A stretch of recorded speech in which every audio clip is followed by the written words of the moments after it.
January the 13th, 2008, and the cargo ship Ice Prince has run into serious difficulties in treacherous conditions. The crews of both the Salcombe and Torbay lifeboat were immediately launched. What had been a mundane Sunday afternoon was suddenly transformed into a dire emergency. I got sent down to the marina to dry the kids' clothes in the tumble dryer. So I was sort of sat down here with the tumble dryer over in the marina going and sat watching the World Championship darts. It was always going to be a bit of a run out because we were actually head to sea, so the wind was from the south, and it was always going to be a rough ride out. I just remember Mark saying, we need to all get strapped in. It's going to get fairly nasty out there. OK, guys, we need to increase speed. I think we need to strap in now. And there aren't many shouts where you have to really strap into the seats. The initial sight was quite amazing. It was very strange, really, quite eerie to see a boat so far over.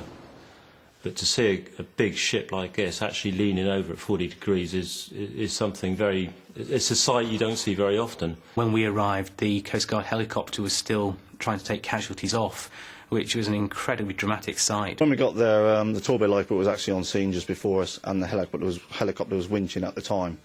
So we just stayed astern of the Torbay lifeboat and let the helicopter do his work.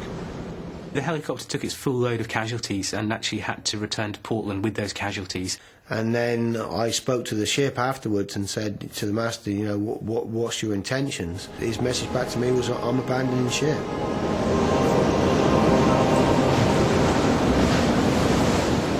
Sort of left us and Salcombe on scene to deal with that. It did look like she was going to roll over just one time too many and not come back.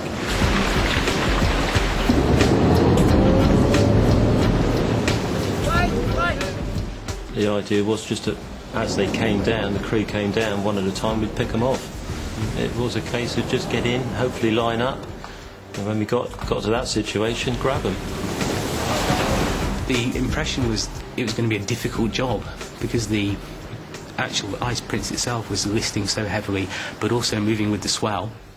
And also the lifeboat was pitching around very heavily as well in the seas that were coming down on both boats. So you're trying to get two boats together in quite heavy seas. The ship was heeled over and we would come in around and put all port side in against their stern.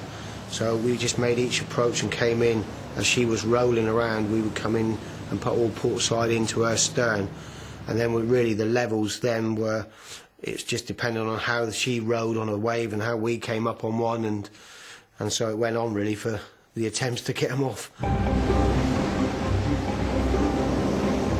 I had Darryl up on the flying bridge for me to light the scene up with the searchlight, so he was on my starboard side, I was working on the port side of the boat where the controls are. And the initial approaches then, we were trying to get close enough to tell them for one person come down at a time to this winch casing that was there. And then when they come down and got ready, we would make our approach to come in. Come on, open the gate this time.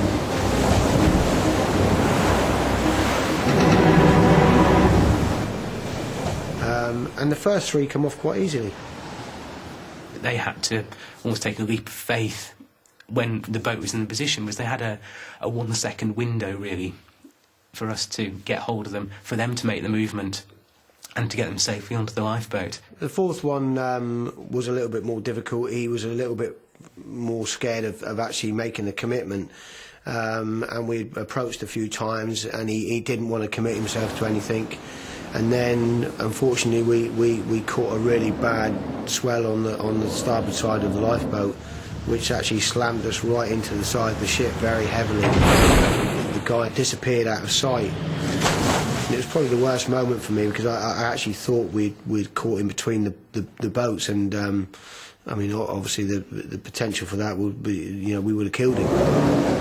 We backed away from the ship straight away, expecting to see him in the water, and he wasn't there. But then he appeared on the port side of the ship, down in amongst the swells where the ship was rolling quite heavily. It was a sigh of relief from myself to think, oh, well, he's okay, but he is in the water. But the next swell picked him back up and put him back on the ship, sort of rolled him back inboard. So So he sort of clambered back up the deck to the position again of where he started, and then we just found it more and more difficult to actually persuade him to come across to us. He was, you know, completely frozen on the spot. It was a case of when we went in, when we touched, we were just going to grab hold of any part that we could grab hold of.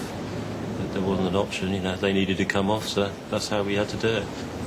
They were scared, it was wet, it was noisy, it was probably cold, and they didn't know how to get off. It made it more difficult for me because we actually had to put the boat closer for longer to the stern of the ship, whereas before we were getting close enough to do something but not close enough to be in contact really.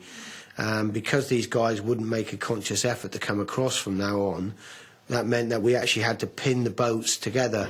So we were using all the power of the lifeboat to try and pin the shoulder of the lifeboat, which is up on the forward end, against the boat to try and stop the movement. With 7 out of 8 of the crew now rescued, only the ship's captain remained.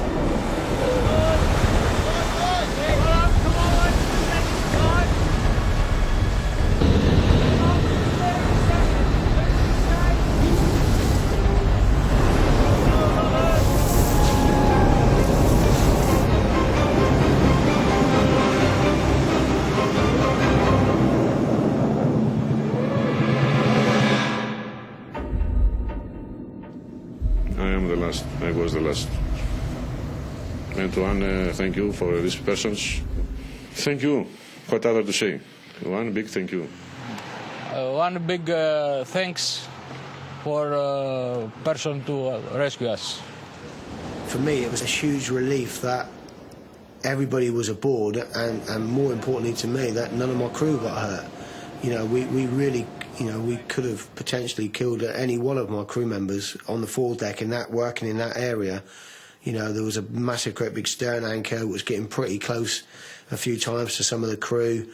I mean, they were in real danger, and ultimately I would have been responsible for that. So for me, it was a great relief. It was David and Goliath. We were the small boat.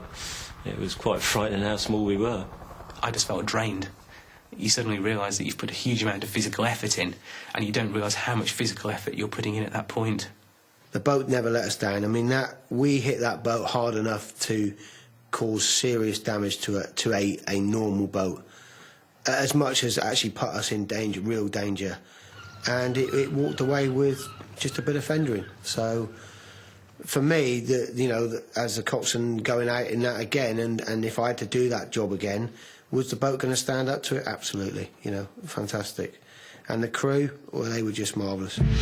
The one shot that I remember is looking down from the flying bridge and seeing stretched out arms of crew members, volunteers, stretching out their arms to grab hold of people that they don't even know, to drag them off a ship.